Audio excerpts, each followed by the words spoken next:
नमस्कार, मैं रविश कुमार।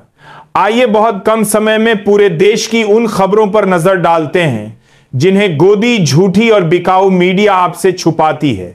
आपसे हाथ जोड़कर निवेदन है कि इस वीडियो को जरूर लाइक करें, चैनल को सब्सक्राइब करें और हमें नीचे कमेंट करके बताएं कि आप हमारी ये वीडियो देश के किस हिस्से से देख रहे हैं। आज एक ही दिन श्री कृष्ण और श्री राम की आराधना करेंगे प्रधानमंत्री नरेंद्र मोदी। कर्नाटक के उडुपी में कृष्ण मठ मंदिर में सुवर्ण तीर्थ मंडप का करेंगे शुभारंभ, तो वहीं गोवा में श्री राम की 77 फीट ऊंची प्रतिमा का होगा अनावरण।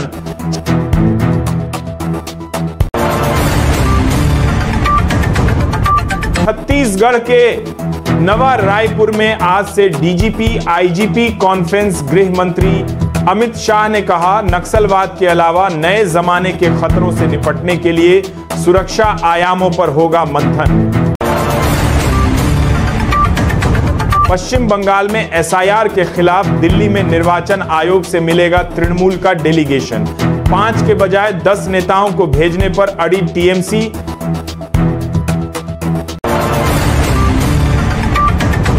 रूस यूक्रेन संघर्ष खत्म करने के सवाल पर पुतिन का बड़ा बयान, भविष्य के समझौते का आधार बन सकती है। अमेरिकी योजना, कहा यूक्रेन भी रूसी कब्जे वाली जमीन से पीछे हटे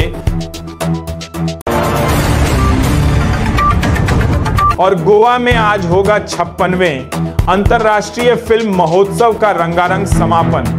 स्वर्ण मयूर पुरस्कार समेत अलग अलग श्रेणियों में दिए जाएंगे पुरस्कार।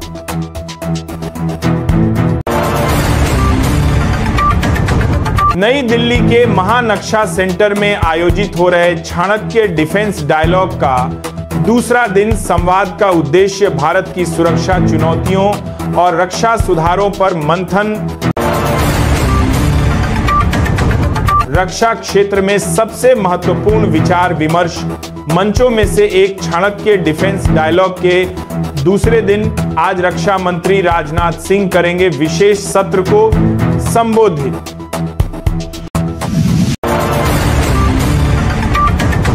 चाणक्य डिफेंस डायलॉग के दौरान भारत की सुरक्षा चुनौतियों और रक्षा सुधारों पर वैश्विक विशेषज्ञों के साथ जारी है मंथन। कल पहले दिन के सत्र में छाया रहा ऑपरेशन सिंदूर का मुद्दा।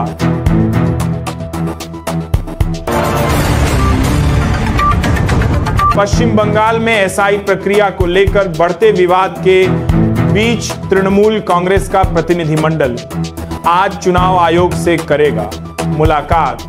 टीएमसी ने आयोग से पहले तय 5 के बजाय 10 नेताओं की भेजी सूची। टीएमसी ने उठाए हैं राज्य में चल रही एसआईआर प्रक्रिया पर सवाल। पार्टी प्रतिनिधिमंडल आयोग के सामने रखेगा आपत्तियां।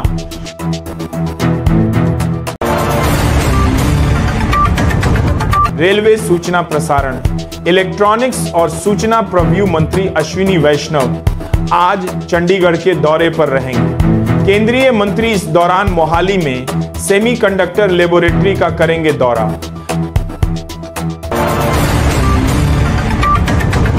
वित्त मंत्री निर्मला सीतारमण आज आंध्र प्रदेश के दौरे पर रहेंगे वित्त मंत्री। अमरावती में कई राष्ट्रीय बैंकिंग संस्थानों के ऑफिस बिल्डिंग की रखेंगे आधारशिला। जल शक्ति मंत्री श्री सीआर पाटला आज नई दिल्ली में विजन फॉर सुजलम भारत समेत 2025 का करेंगे उद्घाटन। इस मौके पर जल शक्ति राज्य मंत्री राजभूषण चौधरी और बी सुमन्ना रहेंगे मौजूद।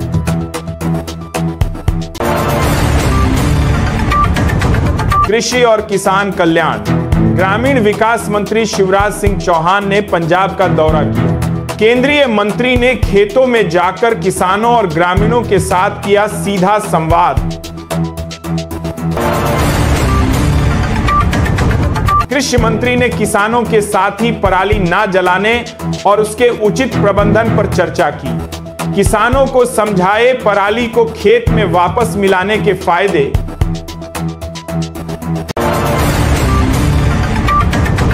लोकसभा अध्यक्ष ओम बिरला ने साइप्रस प्रतिनिधिमंडल से मुलाकात की। दोनों पक्षों ने गहरे लोकतांत्रिक संबंधों और बेहतर सहयोग की आवश्यकता पर दिया जोर।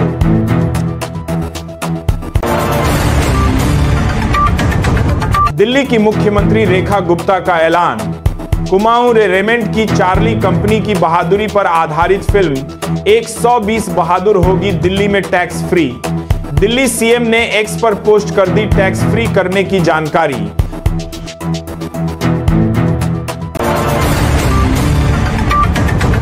मुंबई के कोरला इलाके में गोदाम में देर रात लगी आग। घटना में किसी के भी हताहत होने की सूचना नहीं, लेकिन लाखों की संपत्ति जलकर खाक।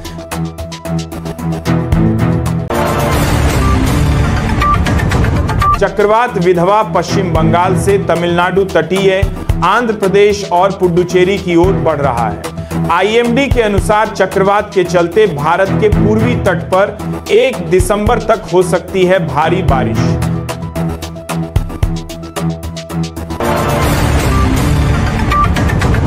दक्षिण भारत के राज्यों में तेज हवाओं और भारी बारिश के चलते मछुआरों को समुद्र में ना जाने की सलाह। तथिकोरेन, नागपट्टनम, कईकल, चेन्नई और कुडलॉय बंदरगाहों के लिए अलर्ट जारी। वित्त मंत्रालय ने कहा कि महंगाई दर के न्यूनतम स्तर पर रहने, मजबूत ग्रामीण और शहरी मांग और सरकारी जो पूंजीगत खर्च है उसके उच्च स्तर पर रहने की वजह से बाकी बचे वित्त वर्ष 2026 में देश की अर्थव्यवस्था पकड़ेगी तेज रफ्तार।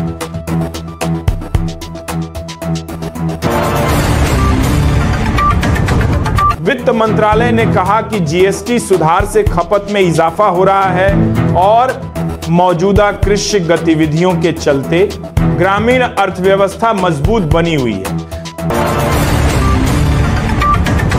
सरकार ने कपड़ा क्षेत्र में अनुसंधान और नवानिवेश को बढ़ावा देने के लिए 55 करोड़ की वस्त्र केंद्रित अनुसंधान मूल्यांकन पर निगरानी योजना और स्टार्टअप टैक्स रम्स योजना को मंजूरी दी। इस योजना का लक्ष्य वैश्विक बाजारों में भारत की जो प्रतिस्पर्धा है उसे बढ़ाना, रोजगार के अवसर पैदा करना, उद्योग, शिक्षा क्षेत्र और सरकारी संस्थानों के बीच गहन सहयोग को बढ़ावा देना है। सेबी ने म्यूचुअल फंड के जो वितरक हैं उनके लिए एक नई प्रोत्साहन व्यवस्था पेशकश की। इस नई व्यवस्था के तहत वितरकों को 20-30 शहरों से नए व्यक्तिगत निवेशक और किसी भी शहर में नई महिला निवेशक लाने पर दिया जाएगा अतिरिक्त कमीशन।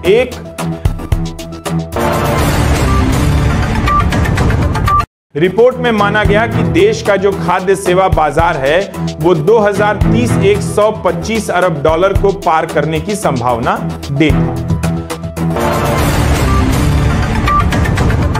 हांगकांग में गवासीय परिसर में लगी आग में मरने वालों की संख्या बढ़कर 94, 200 से 80 लोग लापता। कई लोग अभी भी इमारतों में फंसे हुए हैं। हांगकांग मेंसिए परिसर में लगी आग पर पुलिस ने निर्माण कंपनी के मालिकों को किया गिरफ्तार। पुलिस का कहना है कि आग के कारण निर्माण कंपनियों की जो लापरवाही है और खास तौर पर अपार्टमेंट में असुरक्षित सामग्रियां हैं उसके इस्तेमाल को यह प्रमुख कारण माना जा रहा है।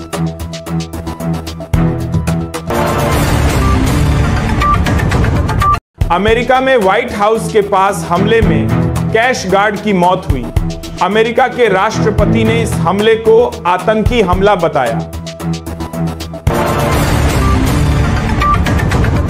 व्हाइट हाउस के सामने में जो राष्ट्रपति ने 12 था, व्हाइट हाउस के जान में हाउस के पास गोलीबारी के बाद एफबीआई ने अपनी जांच का दायरा बढ़ाते हुए कई संपत्तियों की तलाशी ली, जिसमें वाशिंगटन में एक घर भी शामिल जो संदिग्ध से जुड़ा है।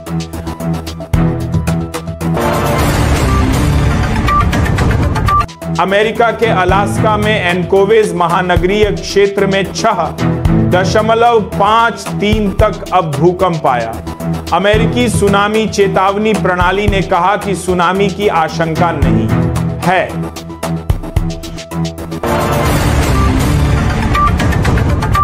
दिल्ली में प्रधानमंत्री ने टी20 वर्ल्ड कप जीतने वाली महिला ब्लाइंड क्रिकेट टीम से मुलाकात की। उन्होंने खिलाड़ियों के जज्बे, मेहनत और ऐतिहासिक उपलब्धि की सराहना की।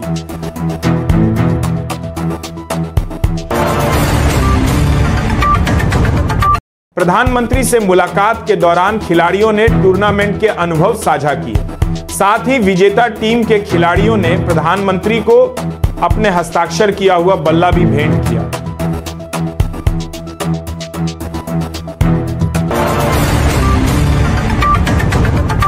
जापान में आयोजित डेफ ओलंपिक्स में अपने बेहतरीन प्रदर्शन से देश का नाम रोशन करने वाले खिलाड़ियों का भारत पहुंचने का गमजशी के साथ स्वागत।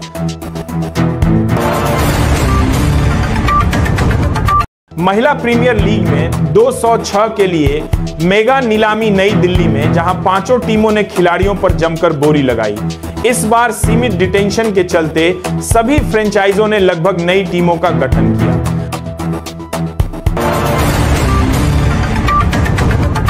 महिला प्रीमियर लीग 206 की नीलामी में दीप्ति शर्मा सबसे महंगी खिलाड़ी, जिन्हें यूपी वॉरियर ने 3 करोड़ से ज्यादा की कीमत में हासिल किया।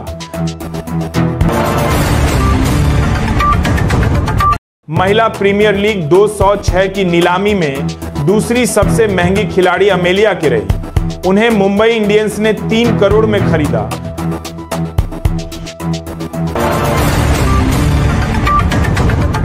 वह इसी लीग की नीलामी में भारतीय उभरती स्पिनर एंड श्री चरणी एक बार फिर सुर्खियों में।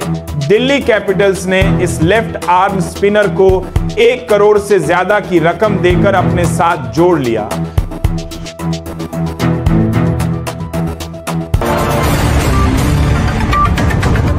श्री चरणी का बेस्ट प्राइस लाख था।